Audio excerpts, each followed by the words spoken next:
Hola, ¿cómo están todos? Bienvenidos a esta charla. Soy la doctora Caola Paz, psicóloga, tricóloga y médica estética. Hoy vamos a abordar el tema de el invierno y la piel, ¿sí? Cuando inicia el invierno, la mayoría de los pacientes que acuden a la consulta médica van a presentar pieles resecas, enrojecidas, las cuales también pueden causar prurito, o sea, picazón. Y en algunas ocasiones también pueden haber escoriaciones por el rascado del paciente. Perdón. Bien, gracias. Entonces, lo que vamos a charlar hoy día es la piel con el invierno, el cuero cabelludo con el invierno y todo lo que conlleva todo esto durante toda esta etapa de invierno y para que podamos cuidar nuestra piel e hidratarla. Bien. ¿Qué causa el frío en nuestra piel durante el invierno? Como podemos observar en las imágenes, lo que causa es una resequedad continua. Entonces, si nosotros en nuestra piel podemos hacer una leve fricción, podemos observar que hay una descamación de esta. Cuando la piel se seca, esta se cae. No es visible a nuestro ojo, pero lo que sí va a producir es una picazón. Entonces, los pacientes comienzan a rascarse de una forma que sin que se dan cuenta y comienzan por ende a presentar escoriaciones, ¿sí? También a la consulta llegan muchos pacientes con estas mejillas enrojecidas, suelen comunicar que tienen la piel tirante, descamativa, y es también que se da la resequedad por el invierno.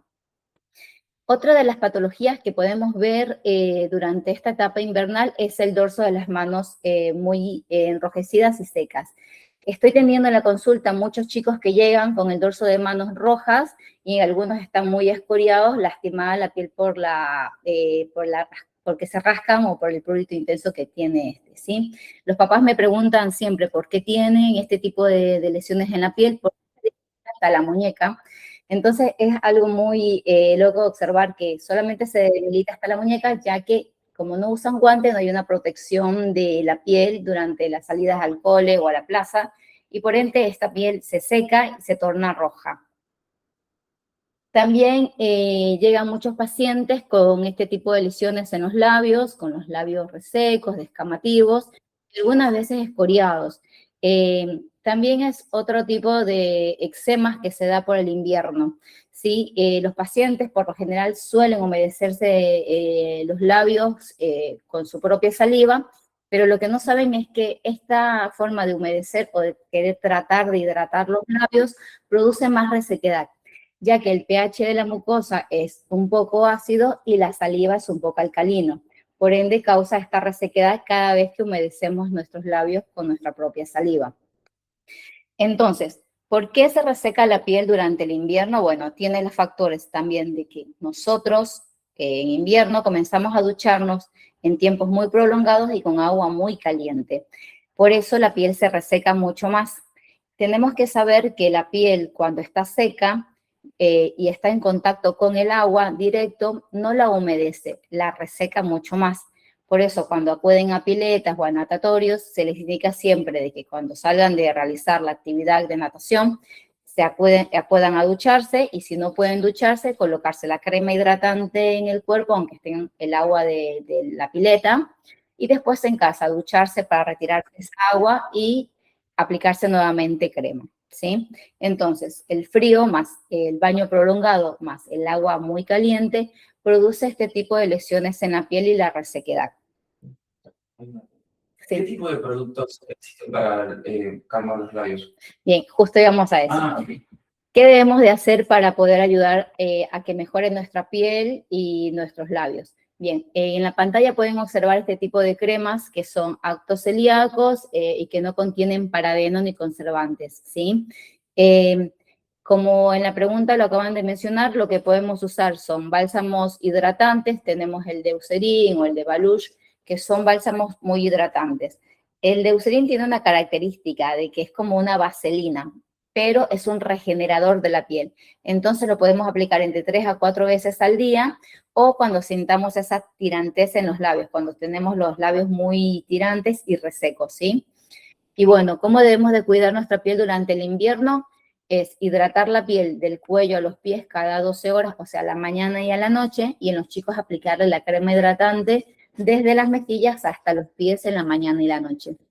Los baños no pueden ser muy largos, no más de 10 minutos, y el agua no puede ser muy caliente, tiene que ser tibia. Recuerden que el baño prolongado más el agua muy caliente reseca la piel, ¿sí?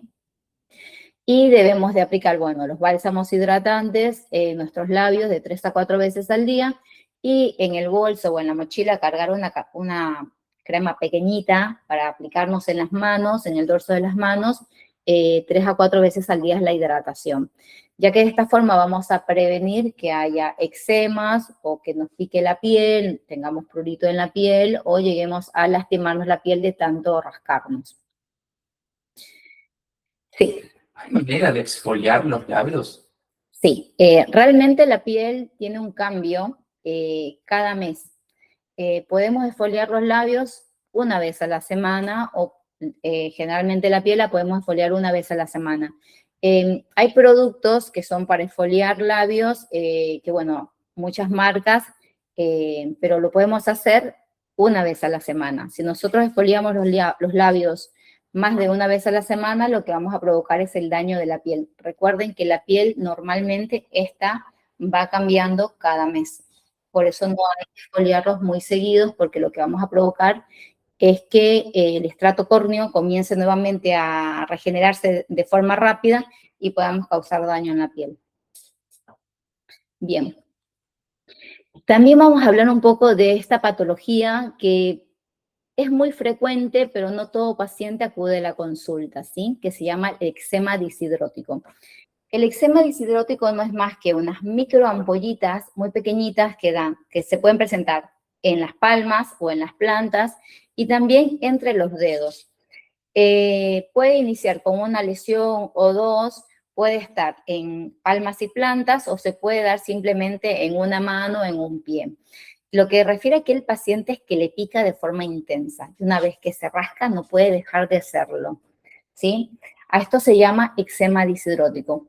Realmente, científicamente no se sabe el por qué se produce este tipo de lesiones en la piel, pero sí lo puede desencadenar el estrés o el lavarnos las manos con agua muy caliente durante el invierno, ¿sí? Entonces, ¿qué podemos hacer cuando tenemos este tipo de lesiones, sean palmas o en plantas? Bien, a ver, esta imagen está re buena porque llegan muchos pacientes hacia la consulta. Entonces me dicen, ¿qué es? ¿Por qué se me descama la piel de la planta de los pies? ¿Por qué la piel se engruesa e incluso se agrieta y es dolorosa al caminar? Bueno, por esta patología, por el eczema disidrótico, que no todos lo conocen, pero sí muchas personas lo padecen.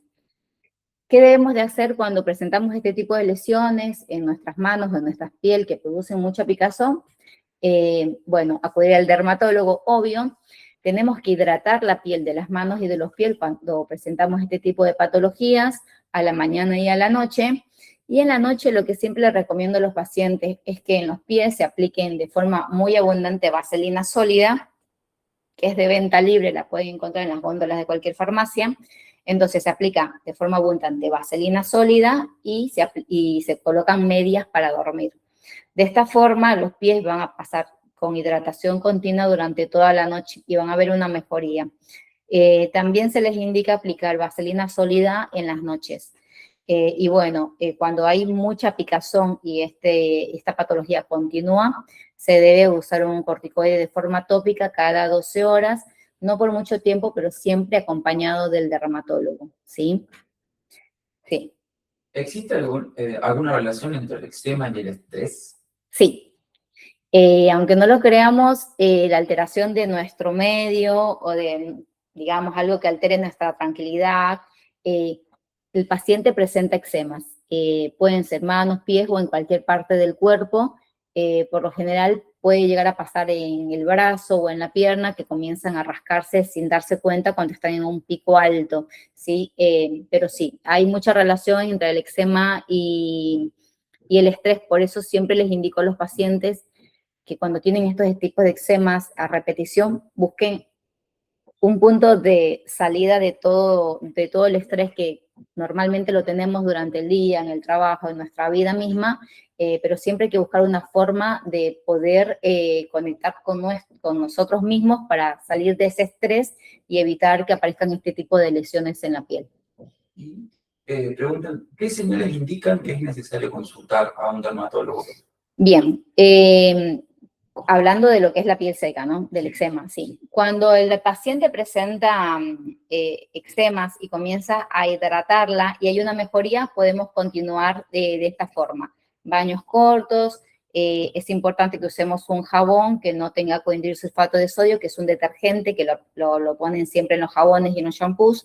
Entonces, puede ser de avena, dependiendo del tipo de piel o de glicerina. Si no vemos una mejoría con respecto al eczema, hay que acudir al dermatólogo cuando este comienza a ser una placa mucho más grande, mucho más roja, y que la picazón o el prurito sea intenso, que no nos deje estar con nuestra vida cotidiana, hay que acudir al dermatólogo, ¿sí? Cuando comenzamos a tener piel seca, y si comenzamos a usar cremas hidratantes cada 12 horas, en la mañana y en la noche, por lo menos por un mes continuo, baños cortos, el agua no muy caliente y mejora la piel, no es necesario. Pero si esto continúa, sí, es necesario que el paciente acuda al dermatólogo porque esto puede conllevar a que el eczema se intestinalice, o sea, se infecte y tengamos que usar tratamientos con antibióticos. Bien, continuando con la charla, también vamos a hablar de la caída del pelo en el invierno. Debemos de saber que el cabello está en constante crecimiento y esta es de forma cíclica y que en nuestro cuero cabelludo hay más de 100 millones de pelo. Cada folículo va a funcionar de forma diferente. Hablo del folículo donde sale el cabello, el pelo. Entonces, hay 3 formas cíclicas de crecimiento y los 100 millones de pelo están en diferentes fases. Y normalmente caen entre 50 a 100 pelos durante el día en el lavado y en el cepillado. Es diferente cuando el paciente llega a la consulta y dice, doctora, veo pelos en el piso, veo pelos en la almohada, veo pelos en la cama, veo pelos en todos lados. Eso es diferente, pero normalmente el pelo cae durante el baño o el cepillado, entre 50 a 100 pelos al día. Entonces, para que entendamos un poquito sobre cómo es esta fase cíclica de crecimiento, que serían 3, que la primera es la anágena, que es la fase de crecimiento. El pelo crece, crece, crece durante 2 a 7 años, ¿sí? Y aproximadamente esta fase de crecimiento, cada mes el pelo debe de crecer 1 centímetro. No todo paciente tiene esta fase de forma correcta. Hay pacientes que me dicen, doctora, pero no me crece nunca el pelo, porque su fase anágena está cortada. El tiempo de 2 a 7 años es muy corta, por eso el paciente no visualiza que su cabello esté creciendo, ¿sí? Y esto de los 100 millones de pelo lo vamos a encontrar en un porcentaje entre un 85 a un 90% de los pelos que están en nuestra cabeza en esta fase de crecimiento. La segunda fase es la fase catágena, que es una fase de transición, ¿sí? Esta dura entre 2 a 3 semanas, es una fase muy corta. Aquí el pelo detiene su crecimiento, reduce el tamaño del folículo, se desprende del bulbo piloso y queda dentro del folículo, como lo podemos observar en la imagen, ¿sí? Y esta de aquí conlleva un porcentaje del 2% de la totalidad de nuestros pelos, ¿sí? De los 100 millones de pelos que tenemos en el cuero cabelludo. Y después viene la fase telógena, que es una fase de caída. Esta dura entre 2 a 4 meses e inclusive en ciertos pacientes puede ser una fase mucho más alargada de 6 meses. Aquí el pelo ya se había separado del bulbo piloso y va a caer porque el pelo nuevo está empujando al pelo viejo, ¿sí? Y recuerden que caen entre 50 a 100 pelos al día. Esta fase, en un porcentaje de los 100 millones de pelos que tenemos en la cabeza, es entre el 10 al 15%. Entonces recuerden, porque hay pacientes que me dicen, doctora, siempre se me cae el pelo.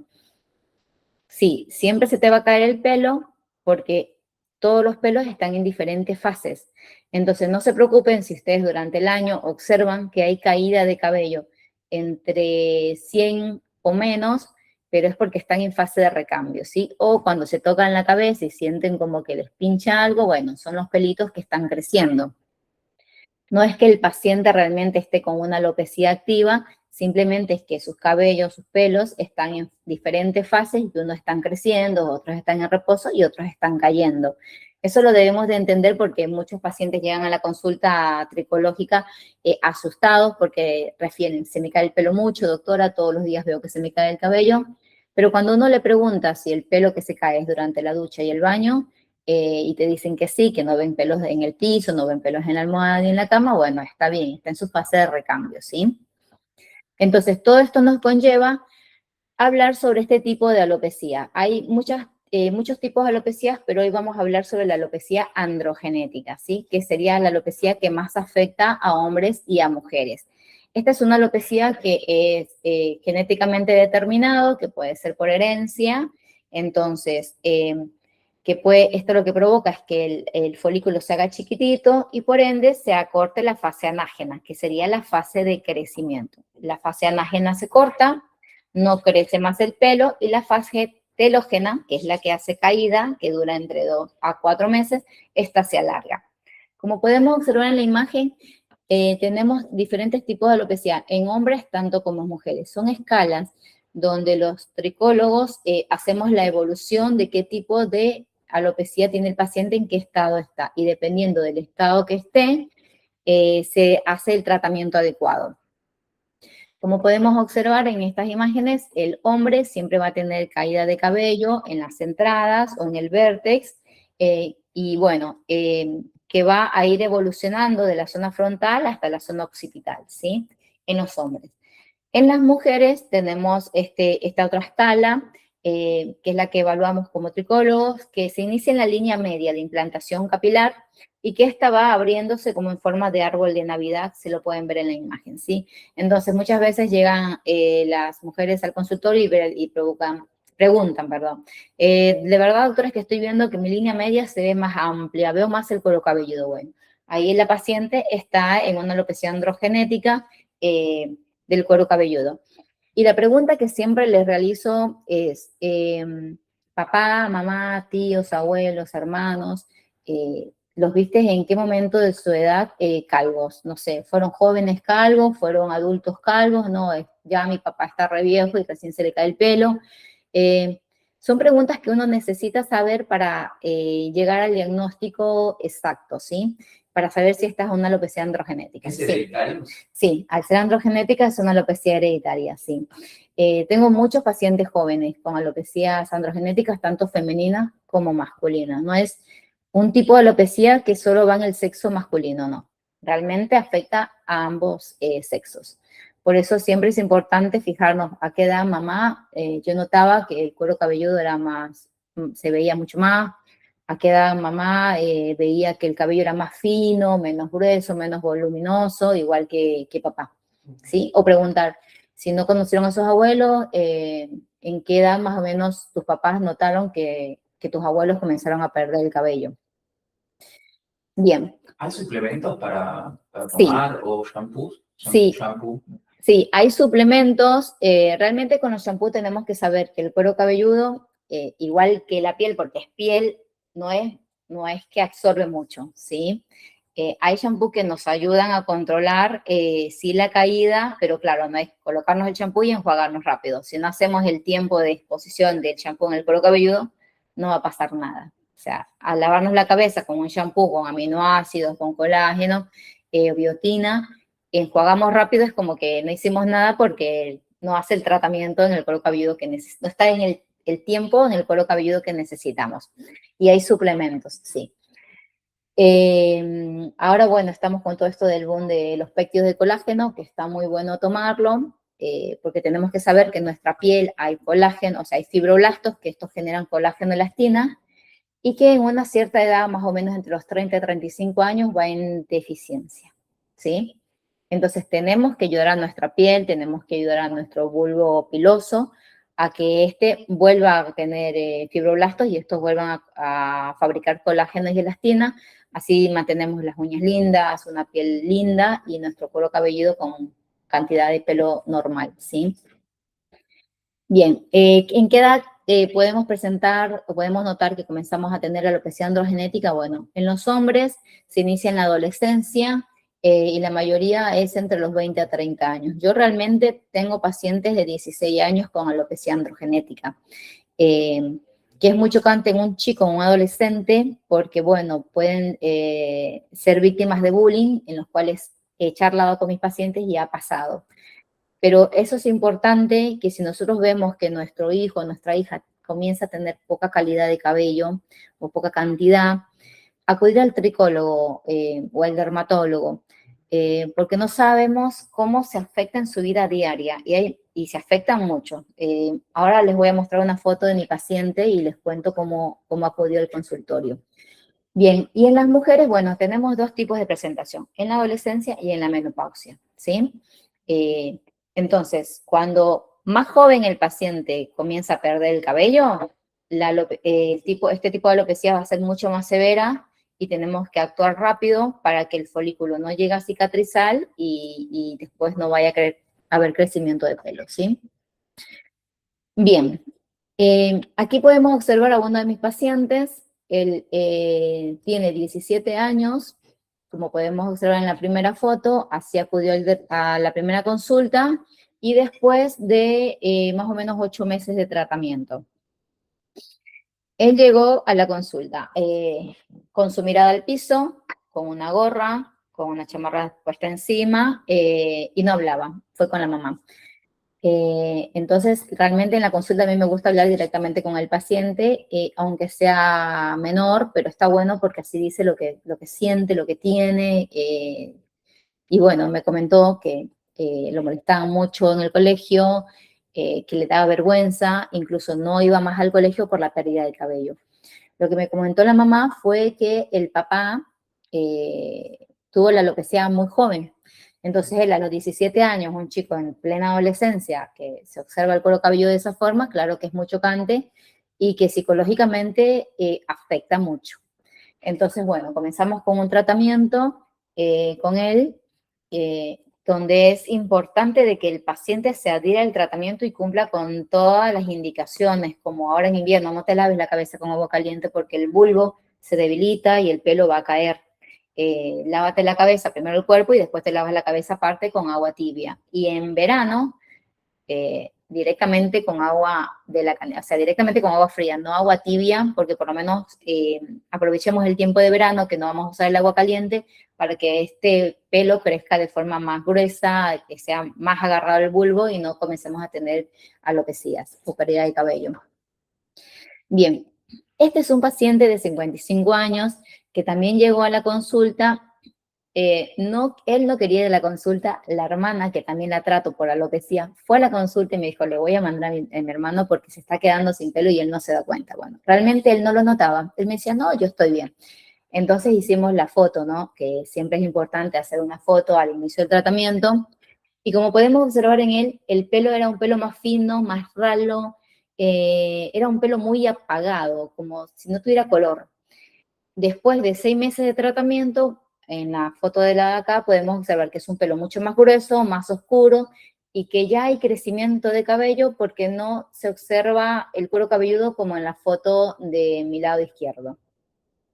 Entonces, al mostrarle la foto delante y el después me dice, wow, no lo puedo creer, sí me estaba quedando calvo.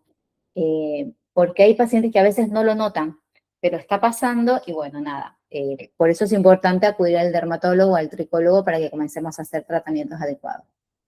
¿Dormir con el cabello mojado puede dañarlo? Sí, realmente no se recomienda dormir con el cabello húmedo. ¿Por qué? Porque está el cuero cabelludo toda la noche húmedo y en nuestra piel realmente tenemos bacterias o hongos que naturalmente viven con nosotros.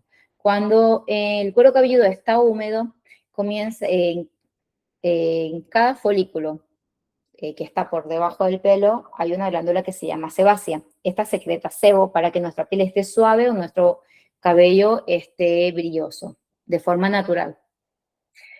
Cuando dormimos con el cabello húmedo, lo que pasa aquí es que el bulbo, por la humedad, o el pelo se va macerando, ¿sí? Y la malacesia, que es el hongo que está en el cuero cabelludo, comienza a actuar como oportunista y comienza a dañar el folículo y comienza a haber dermatitis seborreica, que en un segundo vamos a hablar de eso. Entonces, no es correcto dormir con el cabello húmedo. Ahora en el invierno lo que les recomiendo a los pacientes es que se sequen el cabello con la secadora, pero que no sea tan caliente y que por lo menos sea el largo de su brazo de distancia, porque si nosotros colocamos la secadora muy cerca, no sé si lo han notado, cuando se secan el cabello es que como que el calor sube por la fibra capilar y llega al bulbo y sienten como calorcito en el cuero cabelludo. Eso es porque la fibra capilar es conductora obvio del calor y llega a justo donde está el bulbo y siente el calor.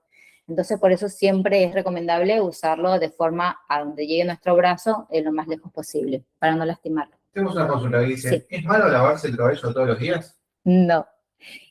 No, hay que lavarse la cabeza todos los días, por favor.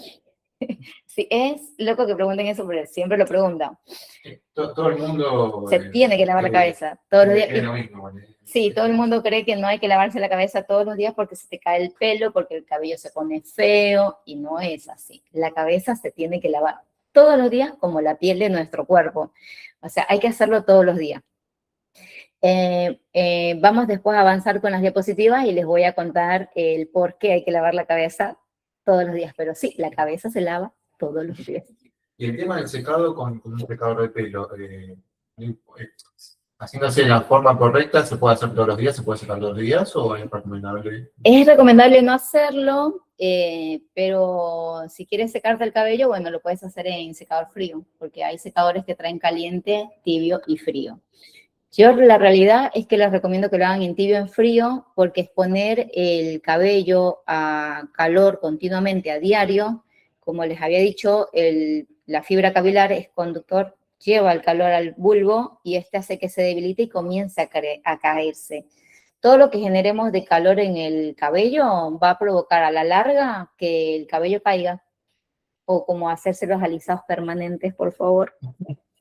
Es lo peor que hay porque usan formol. El formol no va en el ser humano en ninguna de las formas que va en el ser humano y peor en el cuero cabelludo. Tengo pacientes que están yendo al consultorio por caída de pelo, por tintura y porque siempre se hacían el alisado. Entonces ya llega un momento que el bulbo ya se debilitó tanto que comenzó a caer más el pelo y que no comenzó a crecer. Es re loco, pero bueno. Modas que no deben existir, pero que existen. Pero hay que tener mucho cuidado con eso, ¿sí? Bueno, y ahora les muestro la foto de una paciente que, a ver, ahí va. Es una paciente femenina de 20 años de edad que me refirió que su papá se quedó calvo totalmente cuando ella era muy chiquita. Entonces el papá tenía, no sé, entre 30 años más o menos. Como podemos observar, el tipo de alopecia en las mujeres en línea media, como en árbol de Navidad, se observan en la línea media de ella está más abierta, ¿sí?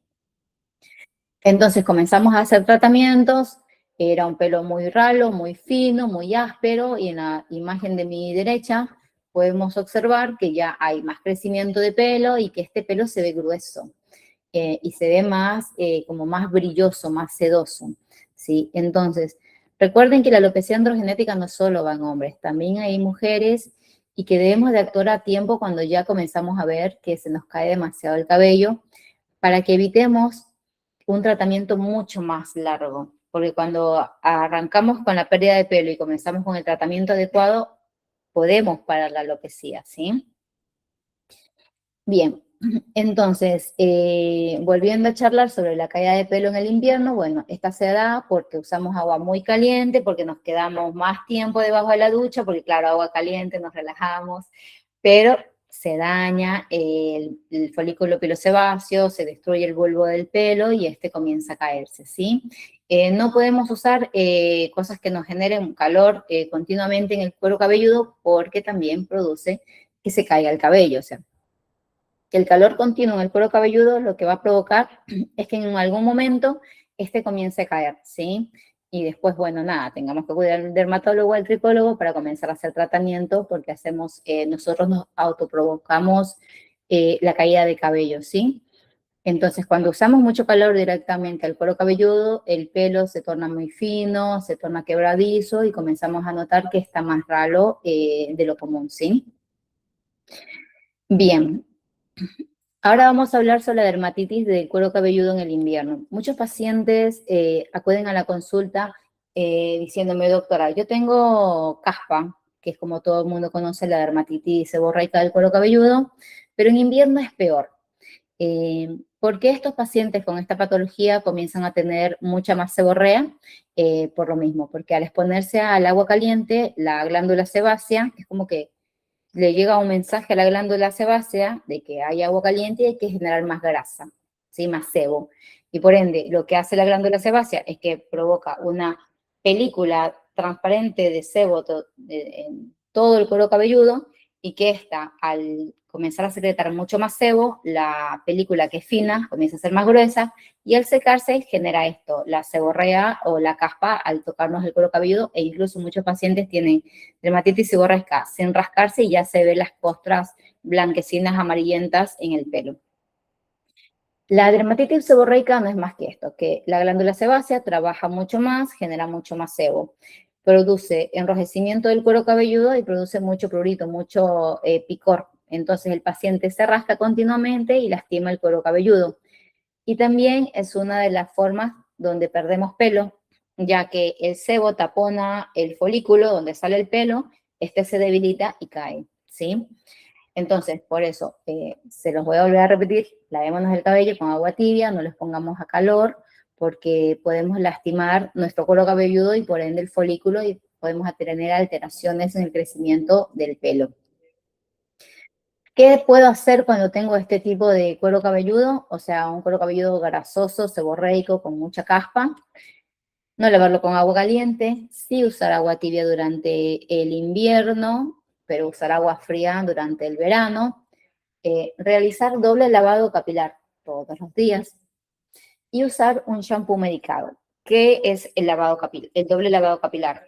El doble lavado capilar es que, por ejemplo, hoy me lavo el cabello con mi shampoo normal, el que uso diario, enjuago y aplico cualquiera de estos shampoos medicados. Hago un leve masaje, dejo actuar por 5 minutos y enjuago. Al día siguiente, vuelvo a repetirlo. Doble lavado capilar a diario. Me lavo con mi shampoo normal, enjuago, aplico el shampoo medicado, un leve masaje, dejo actuar por 5 minutos y enjuago. Y así todos los días. Cuando el paciente tiene el cuero cabelludo seborreico o grasoso, tiene que lavar su pelo todos los días, porque el día que no lo haga, esa seborrea que está en la base, en el cuero cabelludo, va agrandándose, va aumentando y por ende va a comenzar a tener más picazón, más molestia en el cuero cabelludo, va a observar que descama el cuero cabelludo y observa en su ropa la descamación. Y bueno, acudirá al dermatólogo, al tricólogo, obvio. Entonces, aquí vamos con la pregunta anterior. ¿Cómo me tengo que lavar el cabello dependiendo de mi tipo de cuero cabelludo? Hay 3 tipos de cuero cabelludo. El normal, el seco y el cuero cabelludo grasoso, ¿sí? El cuero cabelludo normal se debe lavar a diario, en el cual se tiene que realizar solo un lavado con el shampoo, no doble lavado capilar, un lavado.